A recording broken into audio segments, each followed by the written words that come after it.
Hi Tim, how are you? How's it going, Peter? You good? All good, thanks. Tim, welcome to the Business Spotlight. Thanks very much for taking the time to speak with me today. Could you tell me a little about yourself, your background, and where you are now? Problem at all. Thanks very much for having me today. Appreciate the opportunity. So, I'll try and keep this as brief as I possibly can because these things tend to go on a little bit and nobody wants to be bored, do they? So, who am I and what am I? So, I began life, believe it or not, as an apprentice coach builder in a coach building firm, and over the years worked my way up through the ranks by progressing education. Of which I didn't have much to say for myself at the start of my career, in fairness in that respect. But I certainly built on it, just small incremental steps, which led to career progression into an engineering role, design role, and then into a management role, and then into quite a senior management role over the years, where I was responsible for entire teams of people and factories indeed. So cutting things down into a very small sort of package of a fantastic career, nearly 30 years with that business, and achieved things, traveled the world, saw things I would never thought I would do, but certainly did. And then just over 5 years ago, came here to Pinnacle Response, initially as operations manager, and obviously now as MD. And here we design, develop, build software that's cloud hosted and manages thousands and thousands of body worn camera footage from customers all over the UK and indeed much further afield, but predominantly the UK and Ireland. Um, it's a very complex and very challenging area that's constantly changing and constantly evolving, and like all certain sorts of technology. You know, the technology you have in your mobile phone 2 years ago is old hat now, and it's exactly the same with body worn cameras and the software that manages that data.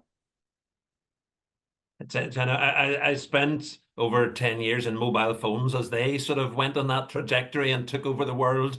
And I Yeah. was thinking actually when I knew I was going to be speaking to you, my level of knowledge about body worn cameras is minimal at best. However, in my mind, I'm thinking it's a similar type of thing from a trajectory point of view. Very, very much so. There's a lot of legal implications as well. We're an ISO 27001 company. I'm also the ISO for the company as well, so that sort of goes hand in glove with my day-to-day role. The technology is moving so rapidly now and moving into areas that we never envisaged. Facial recognition, obviously, is a big one that's come up. Live streaming is something that's fairly commonplace now. Um, but there's a very real sense of there's momentum now in this sector, a real sense of momentum. Everybody's wearing body worn cameras. You go into your Tesco's, you go into your Sainsbury's, whatever, and we have a lot of those retail customers as well, and customers that you never thought. We say from lollipop ladies to special forces. That's who we take care of. And genuinely, that's my little I catchphrase. But like that's that, generally Tim. I it. like that Yeah, strap line. yeah. What it is. And so if we think about Pinnacle Response, then, target market, then, so you'd say from Lollipop Lady to Special Forces, is it literally just growing and Very much growing? so. Very much so. Very much so. Um, there's not many. There's not many businesses, except your Jeff Bezos or somebody like that, can say one of my products will be in. But he doesn't design and create those products. I can show you the drawings for the initial concept of our products and the sketches of how the software would work and whatnot, the original kind of concepts. Um, what we are put into the hands of our users are literally, dog wardens, people, the most random things, people that the hunts, the horseback riders, the hunts, but they don't actually hunt foxes anymore. Um, the hunt a smelly rag over fields. I think that's as far as they go. But you know what? People take great offence at those poor, innocent, smelly rags being dragged across fields for them to chase with their dogs, and they throw things at them and all sorts. So people, there's a few hunts around the UK that wear our cameras because Mm. people aren't very nice to them.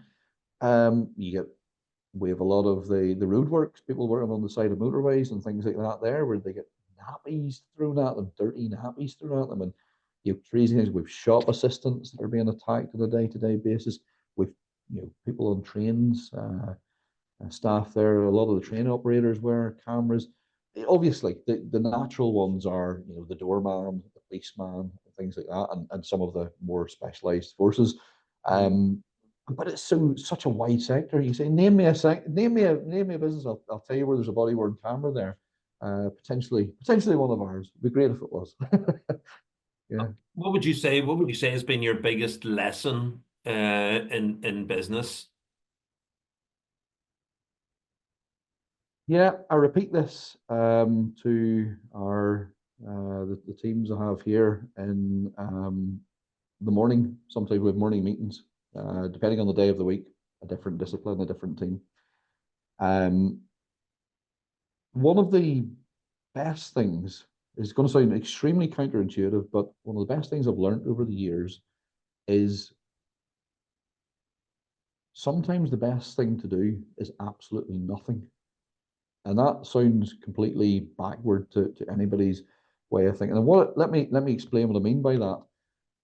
When I was younger, 'cause I'm getting a bit old these days, but when I was younger, say in my 30s, I thought I knew everything. I literally did. I was probably as arrogant as can be, a young sort of manager, stroke engineer, or engineer, and then moving on into management and that.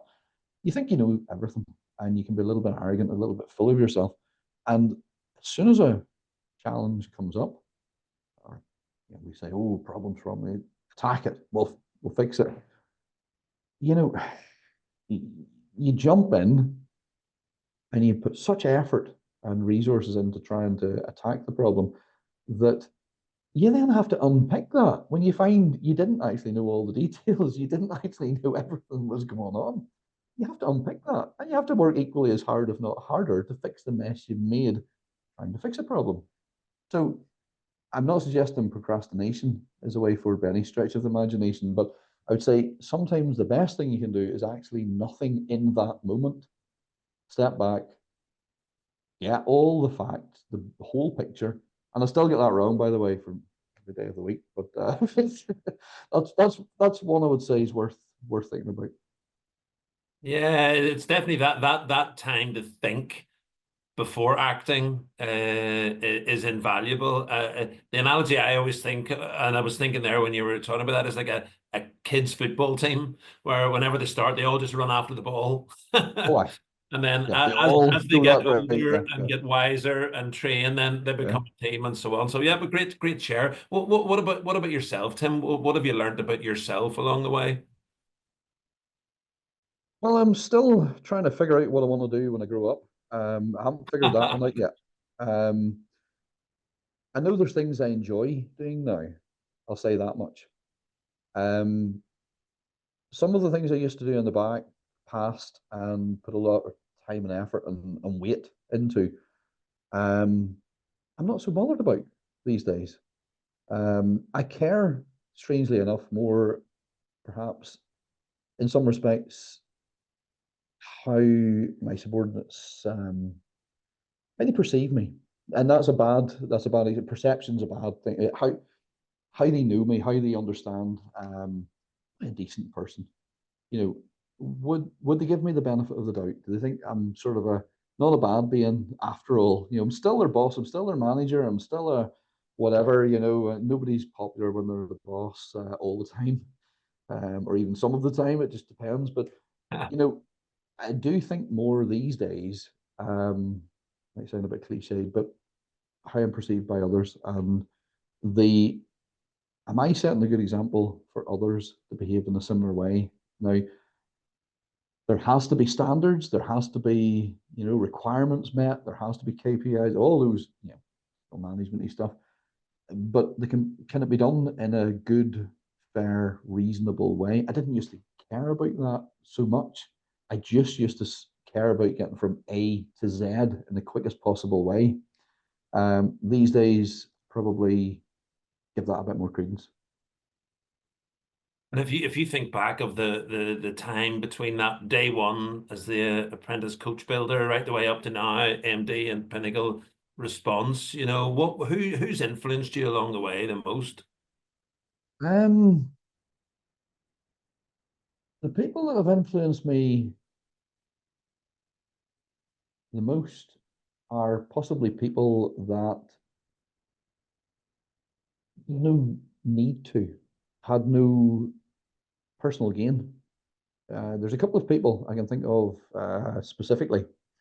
There's a gentleman, he must be a right age now, but he assisted me in the transition from shop floor, wearing a boiler suit all day long, to wearing a tie, a shirt and a tie in the office. Huge transition for a kid. He mentored to some extent that change, primarily because he started a training course. He was head of HR and quality. He bridged those two roles in the company I worked for. And, you know, he offered an MVQ internally in the business. And I went, yeah, I'll do that. Because I just always did. I said yes to everything through my entire career. Whatever. And I think I didn't realize it at the time. And I think back now, other people that I rubbed shoulders with over the years, lots of people, there's very senior people in Daimler, very senior people in the company that um, who I became friends with over the years. Other people that I sort of rubbed shoulders with, spent time long flights on airplanes with, um, going to various meetings in Dubai, meetings in India, you name it.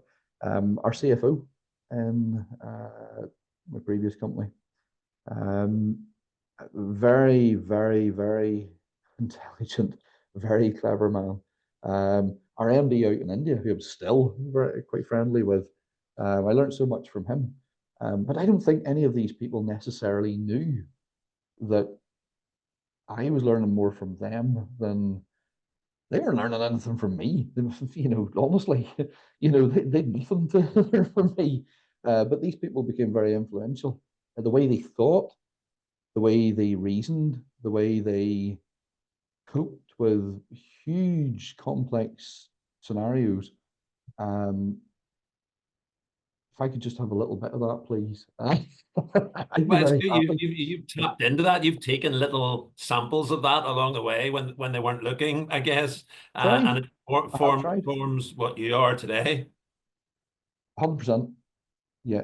We all have the choice to be, yeah, we want to be influencers, but there's very few people really break the mold and have all the attributes and the qualities to become that. And I don't mean the influencers in the modern sense where you get on TikTok and I mean an influencer in a positive way in a business Hmm. setting. Um, Not that I'm running the other people's line. I'm just saying, That's just all right. clarifying what we do Nobody's going here. to take offense to that. Yeah, I get where you're coming from. What, yeah. what what would you say, Tim? What gets you out of bed in the morning and really drives your passion for for business? Ah, that's a good question. Um, it's a little bit like, well, firstly, I get out of bed in the morning to go to the gym for the first section of the day. And so that's that. But it's almost like you can almost apply the same thing. Um, you don't have to go to the gym. I get to go to the gym. You don't have to come to work. I get to come to work. And flipping things on their heads a little bit from that perspective, um, it's a privilege uh, to have the opportunity to create and give something back, I suppose, in some respects. So it's not a burden. Yes, it's a pain in the bum sometimes. Of course it is. We all have staffing issues. We all have economic issues. We've got a wonderful government that's trying to kill small businesses, whatever. Of course we have all those things. But I get to do that, you know. Yeah, and that's such a great share, whenever that little word substitution from have to get is just a complete mindset shift. That's a brilliant share. Love that. What about if you were on a desert island, and you could either read a book or listen to a podcast or both, or whatever? What would you be reading or listening to? If I'm listening to a podcast, it's usually Freakonomics. And the topics are so wide and varied.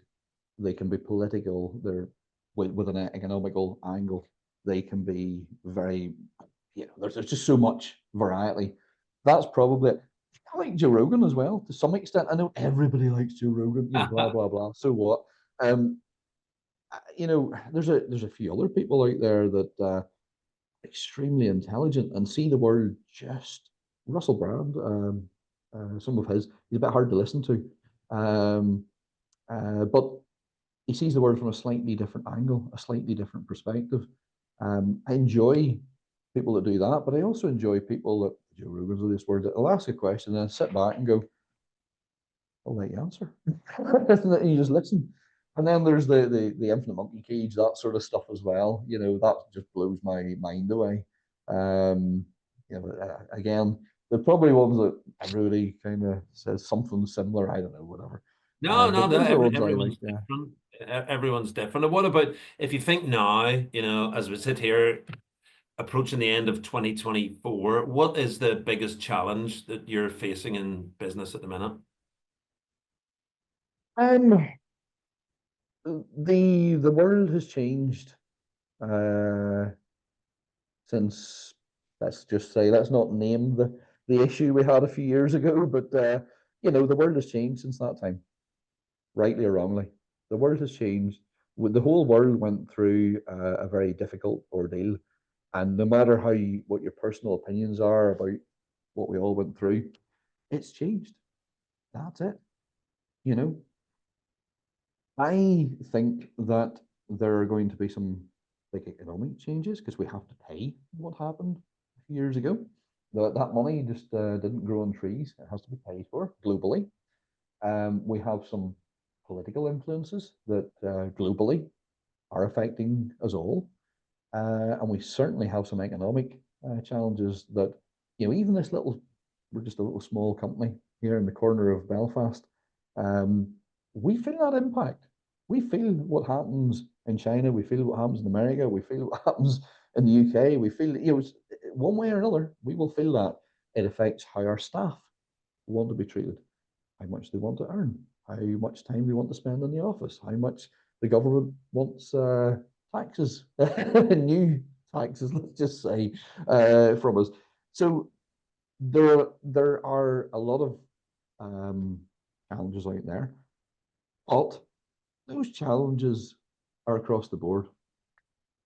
Our competitors feel those challenges.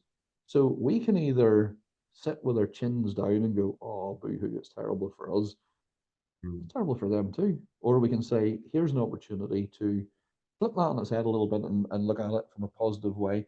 How can we come out of this slightly stronger than we went into it? So yeah, 2025 will have its challenges, just in another year. And if you could invite any three people, alive or dead, to a dinner party, who would you invite?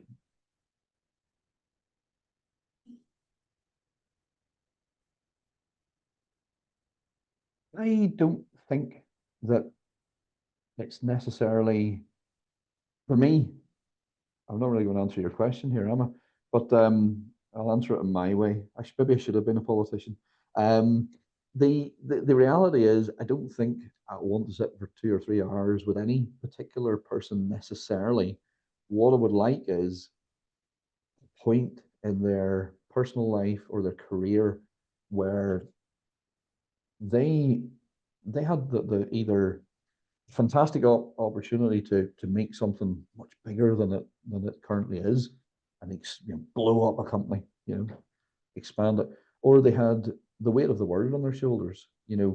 What was Nelson Mandela thinking at a point in his life Good, when right. the world must have been That's one. lost, That's one. You've got two left. lost. lost. What were they thinking? Um, oh, I don't know. I guess topical. It has to be one of the presidents of America. It has to be. Not necessarily the current one, but there had to be a moment in their time when You're being a everything bit harsh on Joe Biden there. Hasn't changed yet. better say no more, had I? No, but there must have been a time when it was, rock in a hard place. What do I do? How on earth do I? I'm more interested in not necessarily what people do, what how they're motivated to do what they do. Which, if you had to pick an American president, who would you have at your dinner party? Um,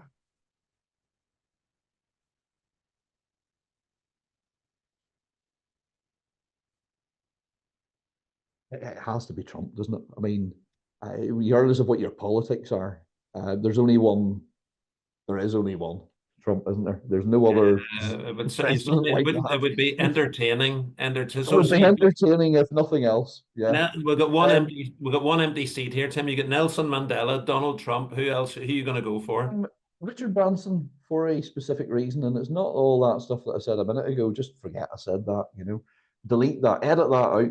Richard Branson, because I think Richard Branson was well known for taking people that were unlikely candidates for roles.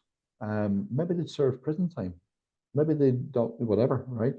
And shaping and growing that person into something that they couldn't imagine they would be, giving them opportunities that they obviously clearly wanted to grasp and take and make something out of. So there you go. You got three out of me.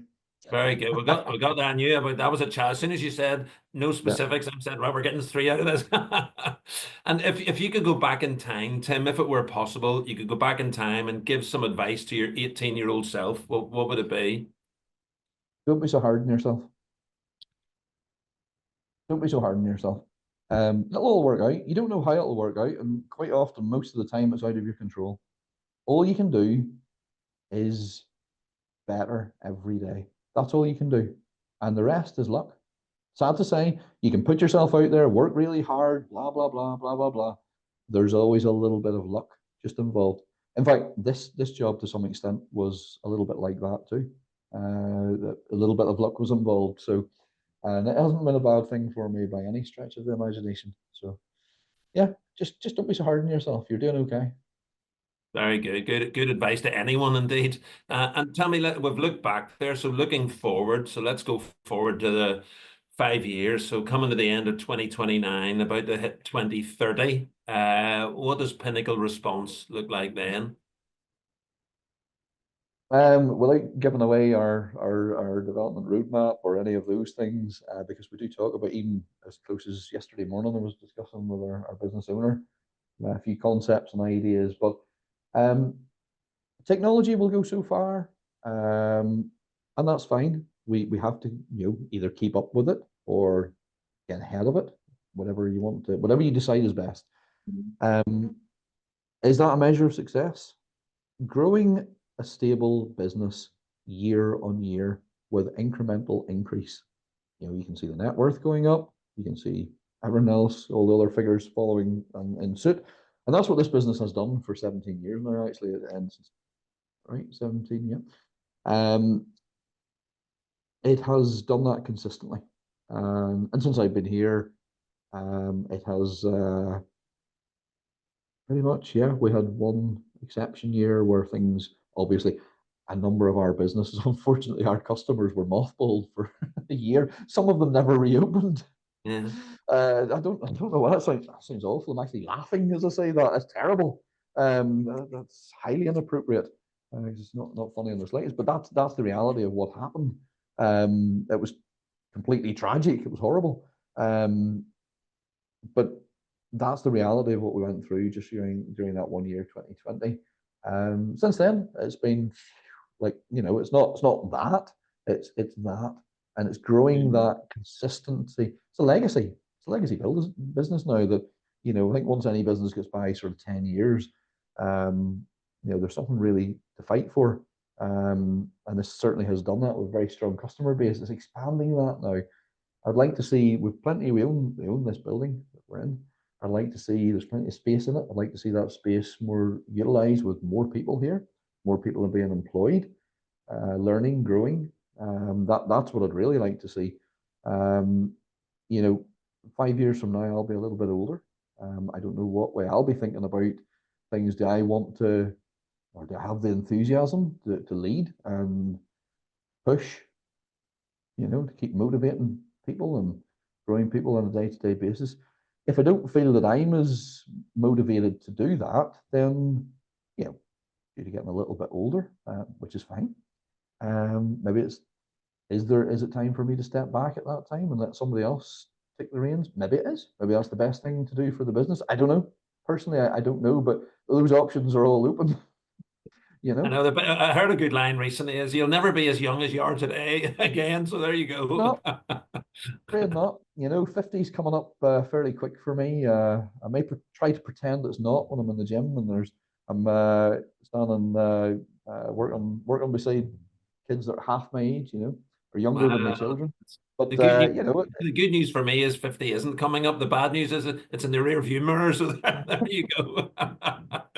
So look, Tim, if somebody likes what they've heard and would like to reach out, get in touch with either with Pinnacle or yourself, what would be the best way to go about that? you can Google us or you can find me on LinkedIn and just send me a message. I'm always happy to talk to people, as you probably have figured out by now. It's getting me to shut up's the problem. My daughter works for me as well here. She's head of our sales team, and she's quite. She reminds me of that quite frequently. So you know, there's always the opportunity for anybody that wants to talk to me. And certainly From LinkedIn's probably. oh, sorry, Tim Lilleyman from Pinnacle Response. Thanks very much for taking the time to speak with me today. Fascinating business journey that you've been on, and a really exciting product business that Pinnacle Response is. So look, I wish you all the success for what's left of this year and beyond. So Tim, thanks very much indeed. Pleasure, Peter. Thank you for your time.